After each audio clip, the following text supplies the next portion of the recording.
स्वर्गीय नानांनी राजकारणात अनेक पदे भूषविली, परंतु पदामुळे त्यांची प्रतिष्ठा नव्हती, तर नानांच्या प्रभावामुळेच त्या पदाला प्रतिष्ठा प्राप्त झाली.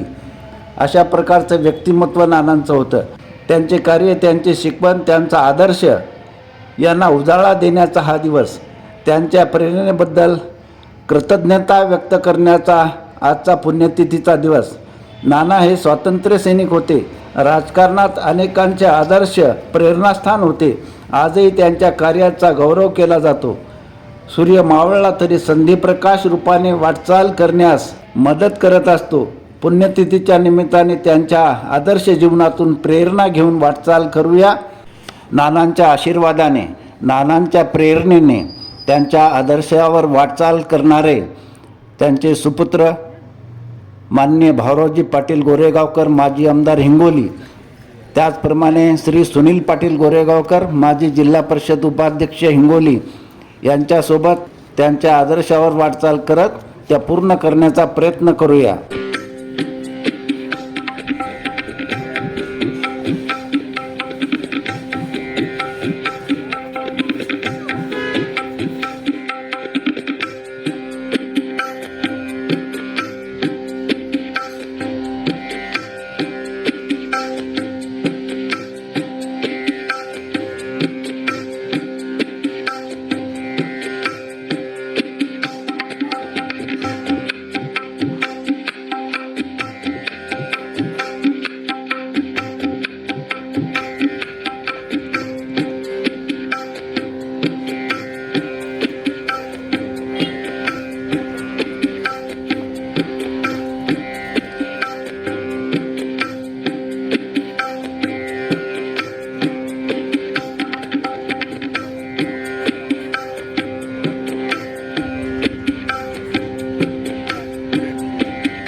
आज गोरेगाव येथे स्वर्गीय बाबुरावजी पाटील गोरेगावकर उर्फ नाना यांच्या पुण्यतिथीनिमित्त कार्यक्रम आयोजित करण्यात आला होता आणि या ठिकाणी आज परिसरातील नानावर प्रेम करणारी सर्व मंडळी या ठिकाणी आली आणि त्यांनी पुष्पहार अर्पण करून स्वर्गीय नानाच्या पुतळ्याला अभिवादन केलं.